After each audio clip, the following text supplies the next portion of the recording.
questions that need to be answered is, how can I get to know somebody in a halal manner? Because unfortunately a lot of the youth think that Islam is, you don't see the person you want to marry, it's just you meet on the wedding day and khalas, you get married. And obviously we know that's not the case. How could one go about getting to know the opposite gender in a halal manner? You know, before I answer that, let me quickly tell you that my brothers and sisters, I'm not encouraging you to just bypass your parents. Your parents are the most important figures in your homes, in your house. There is so much of rights they have. You must discuss these matters, have an open relationship with them. But what I am trying to do is, those of us who do find ourselves in this type of position, predicament, I'm asking the parents to be more understanding and to let things happen. You know, I have children, I have ideals for them, but trust me, and I have proven myself. If one of them would come to me and tell me, I'm interested in marrying so and so, I'm interested in two things, deen and akhlaq. You have it and you're interested and both parties are interested. I am only a facilitator of what Allah has instructed me to facilitate. That's all. What happens, happens later. Please, let's open our eyes and continue. So regarding the question of how do I meet in a halal way, halal dating, and I think we'll end with this one, right? Or one more? Okay, no problem, no problem. We have the vote, it's okay. We're still there. You're still the mayor. So basically, halal way of, it's not dating, it's actually meeting. You see, in Islam, it's actually a sunnah to see your spouse. You know, you speak to the person, you meet them. But it must be under supervision so that you're not abused. I tell you. The main thing is the issue of a chaperone. So if you have a girl, for example, she's seen a brother, it can happen, and she's interested. Wallahi, the best way of doing it is you get hold of your own brother, your father. You know, I have such a relationship with my children, I will do it for my daughter, any day. And if she's interested in someone, I'll go meet him, and so on, and tell him, hey listen, you know, my daughter's showing an interest, for example, in you, and let's just get to know each other. You know, what do you think? And I can gauge, and don't involve your chaperone after you were already aborted once. You know what I mean? After everything's over, you're already in such love that there's no way that you're going to take no for an answer. That's a mistake that people make. You involve your family far down the line, you see. So what happens is, initially they will look and they will then introduce you officially. I'm here, for example, and you can be seated there and have a nice chat, mashallah, coffee, a tea. I might not be able to listen in to exactly what you guys are saying, but mashallah, you're under the eye. There's no kissing, no touching, no nothing. Because why? There can't be emotions at that stage. You're talking, you're discussing. What do you like, what do you not like? You see how the person speaks, how they look, they stand, how tall, short, all these things. It's permissible to look at these things, okay? So if you're satisfied, you can let your parents know. If both of you are satisfied and you're happy, alhamdulillah. If not, nowadays a lot of the people say, I need to meet you again. It's not enough. So you meet again, and you meet again, and you meet again. Every time, similar condition. There is no restriction as to the amount of meetings. Some people come to you and say, no, you must meet once and that's it. And you know what? You bring the tea in and you just say, Salaam alaikum, and you walk out. And he's seen the tea.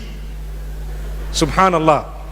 A wise guy will say, hang on. You brought me milk tea, I don't want milk tea. I need another cup of tea. I need green tea. And then she speaks to you. And then, trust me, the tea business was belonging to the 1960s and 70s. Subhanallah. At the moment, it's cappuccino, guys.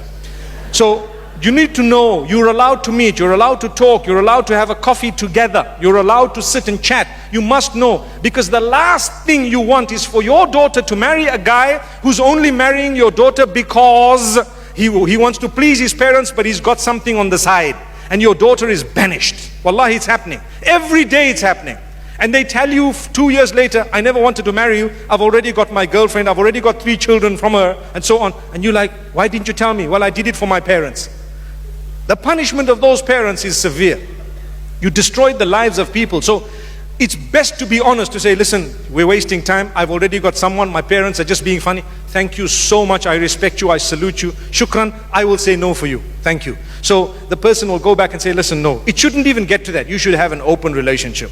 But the problem with us, we're so hypocritical. We allow our kids to go everywhere. But when it comes to marriage, no, you can't meet him. Dad, I've met 3,000 men in my life. The man I want to marry, you don't want me to meet him. What's the problem? Where are you? What's happening? I've had lecturers who were male. I've had everyone who was, and the man I want to marry, you're not even allowing me to meet him under supervision. And the next thing, the dad says, okay, under supervision. So he comes and he sits right here. Right, what do you want to say? Say it. Take it easy. take it. They know they're on the new generation. There is a generation gap.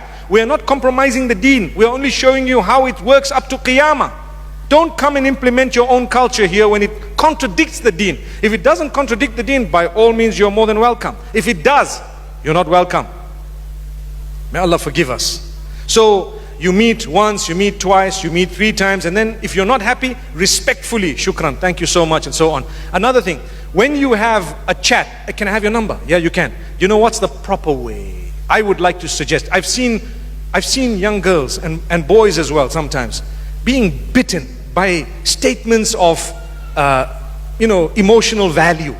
I love you, I miss you, send me a picture please, send me one without your hijab, send me one this way, that way. And I know of Muslim children who send each other nudes and they come out, they release, they're blackmailed. Watch out, watch out. No matter how deep you think the relationship is, don't do something un-Islamic so that you won't be hurt. However, let's listen to this. So if you want to chat on WhatsApp, no problem, you can chat with me, but guess what? My brother's going to be the 3rd person in the group. He will be dormant and quiet. The guy says, but don't be so just be realistic, come on. How? Do you know what? If you're really interested in marrying me, you will agree.